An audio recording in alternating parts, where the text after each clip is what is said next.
This is NDTV.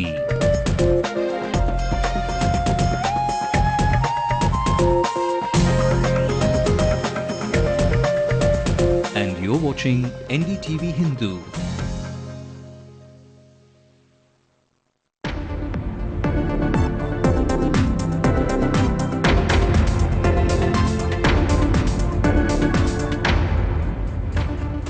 Playing the minority card at Loyola College, Karunanidhi has a dig at his arch rivals, rubbishes efforts to create a rift with the Congress. Minority government. என்று அவர்கள் படித்த ஆங்கிலத்தில் எங்களை விமர்சிப்பது உண்டு. நான் சொல்லியிருக்கிறேன், ஆமாம், நாங்கள் மைனாரிட்டி அரசுதான். மைனாரிட்டிகளுக்காக இருக்கின்ற அரசு. Stalin gets combative, offers to resign if Jayalalitha can prove her allegation that the housing scheme is being cornered by DMK men.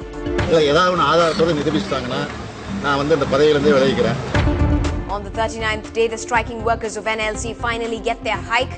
An agreement is signed between the management and the workers. Earlier it was narcotic substances, now smugglers even swallowed diamonds. A Lankan national arrested with diamonds worth 1.5 crore in his stomach. Everything available in the stomach. Prometric passes the CAT test this year. Over 2 lakh candidates appear. No glitches reported. Previous year's paper was much easier. It's the only thing. So hopefully we should. Did we hear the authorities say we are ready for the monsoons? Read my lips, that's a lie. A big fat lie. The lowdown from the high seas. Here's how the Coast Guard will tackle just about any disaster. And husbands, beware this Diwali. That's if you decide to tag along with your wife to the Mecca of shopping. It's been almost 2 hours and I'm yet to decide between these two equally beautiful saris. Hello and welcome to the late night news on NDTV Hindu. I'm Evelyn Matthew. Let's also take a look at our national headlines. Team Kochi gets a month's time to respond to a termination notice. BCCI says its breach was not as bad as the Royals and the Kings. Senior RSS leader Indresh Kumar will be questioned in the Ajmer blast case by the Rajasthan ATS, who claim to have strong evidence against him. After Sushma Swaraj's comments, an advertisement portraying the Gujarat Chief Minister as a national leader appears in national papers. The Enforcement Directorate questions the Organising Committee Director General over the Queen's baton relay, even in London.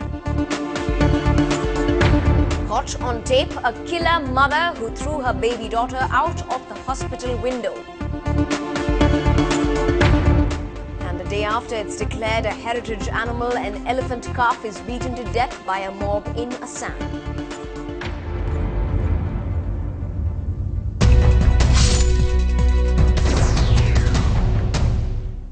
Well, in news just coming in, the restless district of Neyveli finally has good news coming their way. On the 39th day of strike, the final round of talks between the management and the workers have concluded on a positive note. The workers have now agreed to withdraw their strike. The 3 months arrears are also going to be settled and they are set to get a bonus of 1,000 rupees for Diwali as well. The NLC unions have thanked the Prime Minister, the Chief Minister and many other political parties who have supported their cause.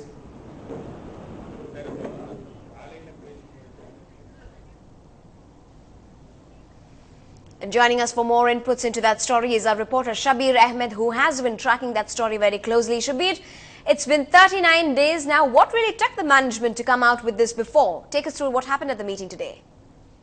Well, it was a very tough negotiation, Evelyn. In fact, the management was very stubborn in its decision. In fact, the management earlier agreed that they will only pay 40 rupees a day for a salary hike for the employees. But the unions, the striking unions were very adamant and very stubborn that they wanted at least 60 rupees. In fact, the DMK-backed union, LPF, had signed the agreement for 40 rupees and they wanted the other unions also to accept that agreement. But the other unions made it very clear that they will not sign an agreement with the NLC management for a meager amount.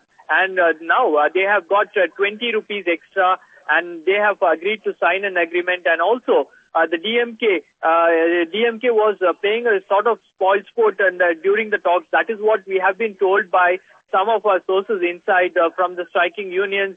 And also, but the striking unions were very clear that they wanted a fair and a very, very fair agreement and also it was very clear that they wanted 1,000 rupees as Diwali bonus. In fact, the Neyveli management was ready to pay 500 rupees, and also the striking unions wanted arrears to be paid for 3 months, for 4 months, and the management was ready to pay for 3 months. And finally, the talks have come to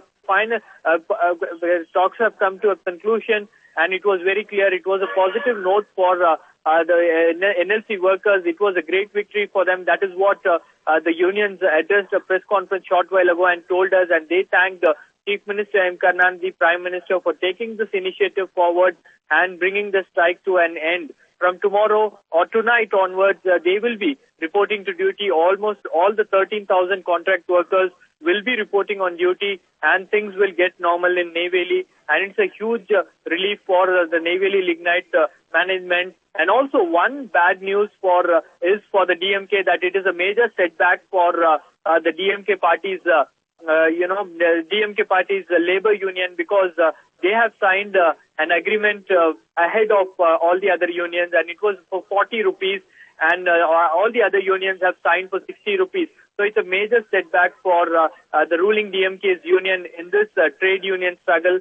But all the other unions were united, and they got what they wanted, Evelyn. Right, thanks very much indeed, Shabir, for joining us with that update. Tough talks that's finally yielded a grand result for the workers today after 39 long days. Well, the inauguration of a city college today turned out to have a streak of campaign slang, as Chief Minister M. Karunanidhi declared the Loyola ICAM College of Engineering and Technology open. It is a maiden venture by the Loyola College in providing engineering courses to marginalized and the Dalit students community. The DMK chief said that the college will reserve 30% seats for students from the Adi Dravidar community. Talking on the minority government tag, the chief minister's streak of humor was also evident when he lauded his government to be one that is for the minorities. And looking ahead of the mighty polls that the state goes into next year, a confident chief minister also said that no one can dislodge the DMK's political culture, and said that his party respects their enemies if they are intelligent. Minority government என்று அவர்கள் படித்த ஆங்கிலத்தில் எங்களை விமர்சிப்பது உண்டு. நான் சொல்லியிருக்கிறேன், ஆமாம், நாங்கள் மைனாரிட்டி அரசுதான், மைனாரிட்டிகளுக்காக இருக்கின்ற அரசு இந்த அரசு என்று நான் பெருமையோடு சொல்லியிருக்கின்றேன். எங்களை பொறுப்பில் இருந்து விலகலாம், ஆனால் நாங்கள் கொண்டிருக்கிற நாணயமான ஜனநாயக நெறியில இருந்து எங்களை யாரும் விரட்ட முடியாது. எங்களை ஆட்சியில் இருந்து விரட்டலாம், ஆனால் கடைப்பிடிக்கின்ற அரசியல் நாகரிகத்தை யாரும் துளைத்தெடுக்க முடியாது. And our executive editor Sanjay Pinto drew out an analysis of Karunanidhi's speech and demeanor at that ceremony today, perhaps more than meets the eye. Loyola College motto is "Let your light shine," and trust Chief Minister Karunanidhi not to let go of an opportunity to let the rising sun shine, this time in a minority co-constituency. We know that Mr. Karunanidhi has always championed the cause of minorities. We also know that he's actually capitalizing on Ms. Jayalalitha's, in a sense, she's antagonized the minorities in the past. Remember that controversial remark she made attacking the Pope. Remember the anti-conversion law. Remember her portrayal as the Virgin Mary, which hurt sentiments here. So clearly, Mr. Karunanidhi is trying to address that co-constituency. It's a different matter that it also happens to fall within the central Chennai constituency, and also happens to be the alma mater of his grandnephew Dayanidhi Maran. So he's reached out to the minorities, almost taking a dig at Jayalalitha there. She's always taunted him with this minority government tag. So Mr. Karunanidhi taking the fight right back into her camp, saying that, well, yes, we are a minority government, we are for the minorities. He also sort of very indirectly made a reference to these attempts to try and create a wedge, to drive a wedge between the DMK and the Congress by certain quarters. Also referring to Ms. Jayalalitha's overtures in the past to the Congress. So clearly, even through that poem, which was quite interesting, he's tried to ensure that and at least send out a message that all is well with the alliance with the Congress. So clearly a very crucial meeting here. He's using this opportunity there to, in fact, also at a time when they've announced reservation for Adi Dravidas in the college there. So almost converting it into sort of a poll plank, almost converting what was perhaps a routine educational kind of function into almost a vote catching initiative there. Now, in other news, though the monsoon is finally setting in the state, political temperatures are running high, with leaders taking on each other for every word that comes across as an accusation. This time, in a bold statement, the Deputy Chief Minister, M.K. Stalin, has lashed out against the main opposition leader, J. Jayalalitha, for her comments on the DMK's flagship Kalangner housing scheme. He challenged her, saying that he was willing to even resign from his post if Amma's allegations proved true. The AIDMK Supremo said that the scheme was used for the DMK party men's benefit and that it was a ploy to misguide the beneficiaries. ஏதாவது ஆதாரத்தோடு நிரூபிச்சிட்டாங்கன்னா நான் இந்த பதவியிலிருந்து விலகிக்கிறேன். அவங்க நிரூபிக்கலைன்னா அவங்க விலக தயாரா? இதுதான் என்னுடைய கேள்வி. ஒரு எதிர்க்கட்சி தலைவராக இருக்கக்கூடியவர், முன்னாள் முதலமைச்சராக இருக்கிறவர் ஒரு பொறுப்பற்ற தன்மையில் இப்படி பேசியிருக்கிறார். இதை பொறுப்பேற்றுக் கொண்டு அதை நிரூபிப்பதற்கு அவர் தயாராக இருக்கிறாரா? In more news from the city, a man hired to transport diamonds in a smuggling operation was arrested in Chennai today.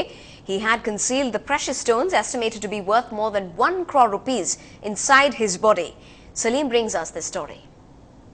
Chennai Suburban Police intercepted the 43-year-old man outside the international airport in Chennai. The operation followed a tip-off. The man of Sri Lankan origin had swallowed over 2,000 stones after packing them into condoms. Initially denied. Later on, when we took him to hospital and took the X-ray, we found everything available in the stomach. Then he admitted the office. Later on, after the consumption of some bananas and food and some more medicines and the thing, whole thing came out. All the things have been collected. It's around 42 packets. And in 42 packets, there are 2,065 pieces of diamonds. Its value should be around something between 1.5 to 2 crore rupees approximately. The man, identified as Safiq, confessed to police that his role was to deliver the diamonds to traders from Jaipur waiting at a hotel in the north of Chennai. He said he was not aware of the sender and he was paid 10,000 rupees for the task. The smuggler led police to the spot where he was to deliver his consignment, but no one was found. The smuggler was turned over to the investigators at the airport. In Chennai, with reporter Salim, Lokpriya, NDTV Hindu. Well, still ahead on the late night news, the IT corridor rolls out its carpet of muck, dirt and pits even before the monsoon's big touchdown.